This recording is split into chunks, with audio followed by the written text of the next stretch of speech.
सभी दोस्तों का यादविंद्र स्मार्ट क्लासेस में स्वागत एवं वेलकम। आज है 31 दिसंबर 2024। परीक्षा की दृष्टि से काफ़ी महत्वपूर्ण प्रश्न है करंट अफेयर्स के, तो ये सेशन आप लोगों के लिए बहुत ही महत्वपूर्ण होने वाला है। देखते हैं आज का अपना पहला प्रश्न। पूर्व प्रधानमंत्री डॉक्टर मनमोहन सिंह को किसके वास्तुकार के रूप में माना जाता है? भारत का स्वतंत्रता संग्राम, बी 1991 में भारत का आर्थिक उदारीकरण, सी हरित क्रांति, डी अंतरिक्ष कार्यक्रम। तो इसका जो राइट आंसर हो जाएगा ऑप्शन नंबर बी 1991 में भारत का आर्थिक उदारीकरण। तो देखते हैं कुछ महत्वपूर्ण बिंदु। 1991 में भारत का आर्थिक उदारीकरण। डॉक्टर सिंह को 1991 के आर्थिक सुधारों के वास्तुकार के रूप में जाना जाता है, जिन्होंने भारत में आर्थिक उदारीकरण की शुरुआत की।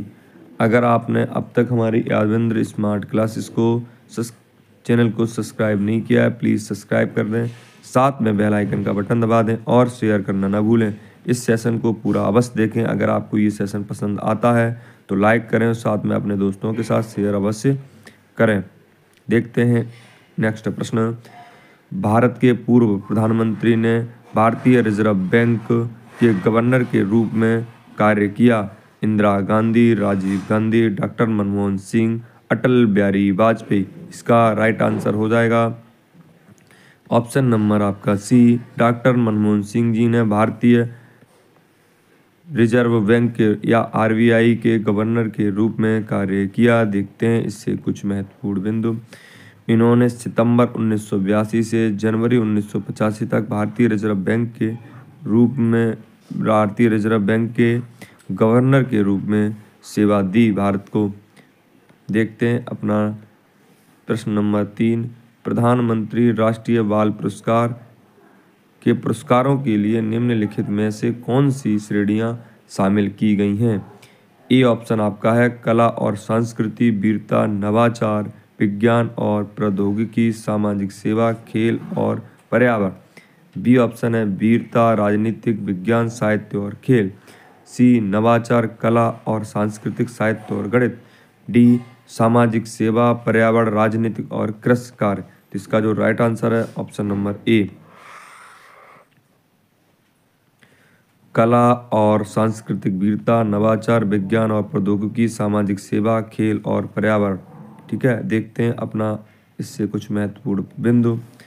कला और सांस्कृतिक, वीरता, नवाचार, विज्ञान और प्रौद्योगिकी, सामाजिक सेवा, खेल और पर्यावरण से संबंधित है। राष्ट्रपति द्रौपदी मुर्मू ने 26 दिसंबर 2024 को नई दिल्ली में 17 बच्चों को प्रधानमंत्री राष्ट्रीय बाल पुरस्कार प्रदान किया। इन बच्चों को कला और सांस्कृतिक, वीरता, नवाचार, विज्ञान और प्रौद्योगिकी, सामाजिक सेवा, खेल और पर्यावरण में इनकी उपलब्धियों के लिए सम्मानित किया गया है। देखते हैं अपना अगला प्रश्न। 38वें राष्ट्रीय खेल 28 जनवरी 2025 से कहाँ आयोजित होंगे? गुजरात के अंदर, उत्तराखंड के अंदर, कर्नाटक के अंदर या पंजाब के अंदर। इसका जो राइट आंसर है ऑप्शन नंबर बी, उत्तराखंड के अंदर।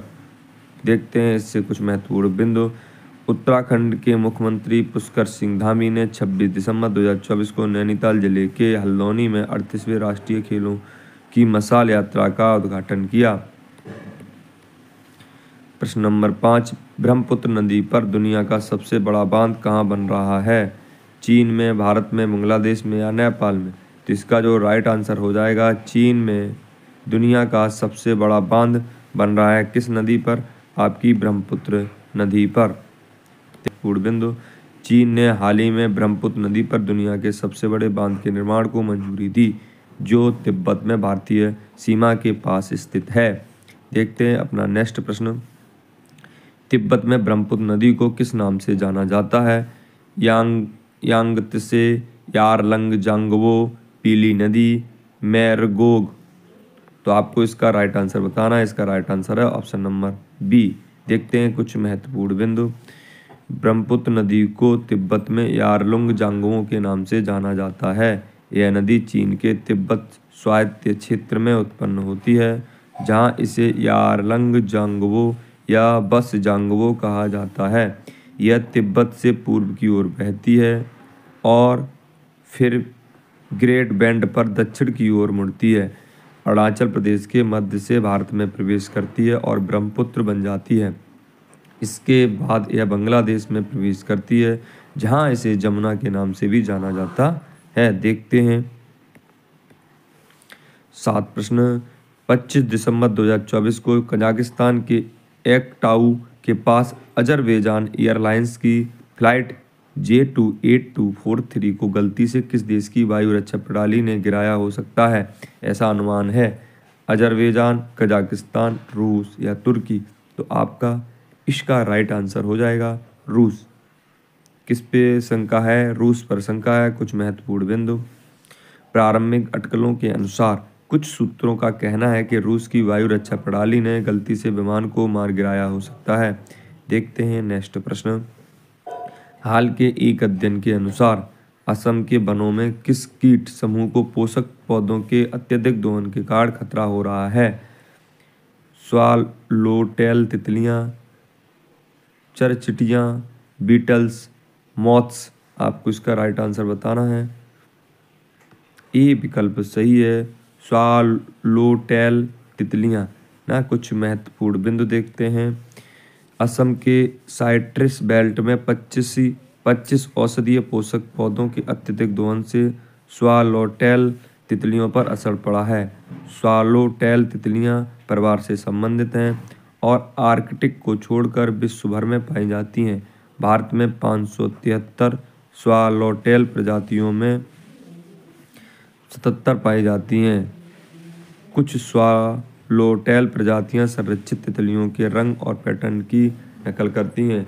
अवैध पशुपालन, कृषि, चाय की खेती, वृक्ष की कटाई और कीटनाशक के उपयोगी जैसी गतिविधियां इनके लिए खतरा हैं।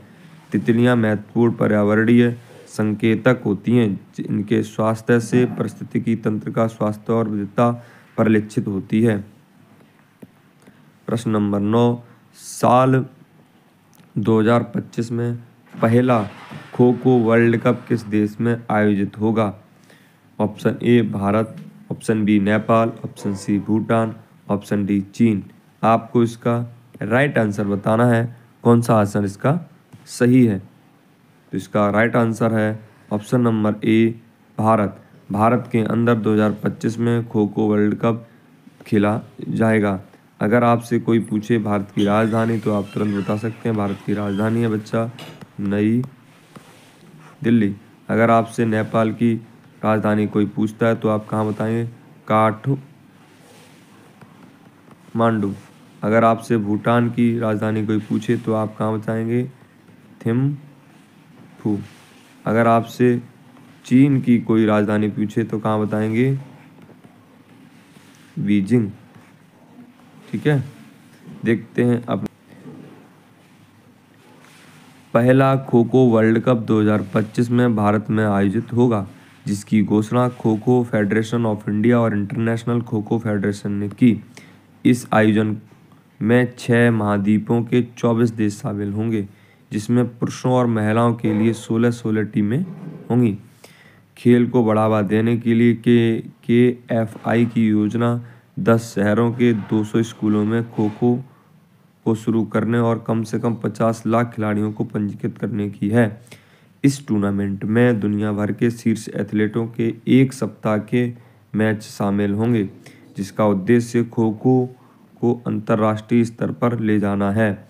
भारत में जोड़े जाएं खो खो का वैश्विक स्तर पर विस्तार हो चुका है, जिसमें 54 देश इस खेल में भाग लेते हैं। देखते हैं नेक्स्ट प्रश्न। हाल ही में भारत की समुद्री डिकार्बोनाइजेशन सम्मेलन कहाँ आयोजित किया गया था? बेंगलुरु, नई दिल्ली, हैदराबाद, चेन्नई। आपको इसका राइट आंसर बताना है। तो इसका जो राइट आंसर है ऑप्शन नंबर बी नई दिल्ली। कुछ महत्वपूर्ण बिंदु। भारत में समुद्री डिकार्बोनाइजेशन सम्मेलन, जो बंदरगाह मंत्रालय और एशियाई विकास बैंक द्वारा सह आयोजित किया गया था, नई दिल्ली में संपन्न हुआ। इसने ग्रीन शिपिंग और सतत बंदरगाह संचालन के महत्व पर जोर दिया। इसका उद्देश्य भारत के समुद्री क्षेत्र को वैश्विक जलवायु लक्ष्यों के साथ रेखांकित करना था, जिसमें हरित सागर ग्रीन पोर्ट दिशा निर्देश और 2070 तक नेट जीरो कार्बनिक उत्सर्जन प्राप्त करने लक्ष्य जैसी पहल पर चर्चा की गई। यह भारत की अपनी समुद्री उद्योगों की एक स्थायी भविष्य के लिए बदलने की प्रतिबद्धता को दर्शाता है। देखते हैं अपना नेक्स्ट प्रश्न। हाल ही में असम के किस राष्ट्रीय उद्यान में 9 कैप्टिव ब्रेड पिग्मी हॉक्स को छोड़ा गया? काजीरंगा राष्ट्रीय उद्यान, मानस राष्ट्रीय उद्यान, रेमोना राष्ट्रीय उद्यान, नमदाफ राष्ट्रीय उद्यान। आपको इसका राइट आंसर बताना है। इसका राइट आंसर है ऑप्शन नंबर बी, मानस राष्ट्रीय उद्यान, जो आपके कहाँ पर स्थित है? असम में स्थित है। इसके अंदर 9 कैप्टिव ब्रेड पिग्मी हॉक्स को क्या किया गया है? छोड़ा गया है। आपको एक प्रश्न का आंसर देना है कि जो काजीरंगा राष्ट्रीय उद्यान है वो किस राज्य में स्थित है और ये किसके लिए फेमस है। आपको इसका आंसर कमेंट बॉक्स में देना है। महत्वपूर्ण बिंदु, हाल ही में असम के मानस राष्ट्रीय उद्यान में 9 कैप्टिव ब्रेड पिग्मी हॉक्स को छोड़ा गया। पिग्मी हॉक्स दुनिया की सबसे छोटी और दुर्लभ जंगली सुअर प्रजाति है। ये अपने घोंसले खुद बनाते हैं, जिनकी छत होती है, जो इन्हें स्तनधारियों में अद्वितीय बनाती हैं। एक इंडिकेटर स्पीशीज के रूप में इनकी परिस्थिति ऊंचे गीले घास के मैदानों के स्वास्थ्य को दर्शाती है। ये घने घास, जड़ी बूटियों और छोटे छोटे पेड़ों वाले अस्वस्थीय घास के मैदान में पनपते हैं। वर्तमान में इनकी जीवित जंगली आबादी मानस टाइगर रिजर्व में है। IUCN के अनुसार पिग्मी हॉक्स गंभीर रूप से संकटग्रस्त और वन्य जीव संरक्षण अधिनियम 1972 की अनुसूची में सूचीबद्ध है। मानस राष्ट्रीय उद्यान असम में स्थित है और भूटान के रॉयल मानस राष्ट्रीय उद्यान के साथ सटा हुआ है। अगर आपको हमारी ये क्लास पसंद आई हो तो प्लीज़ हमारे चैनल यादविंद्र स्मार्ट क्लासेस को सब्सक्राइब अवश्य कर लें, बेल आइकन का बटन दबाएं, साथ में हमारे इस वीडियो को शेयर करें और अपने दोस्तों के साथ लाइक करना ना भूलें। जय हिंद, जय भारत।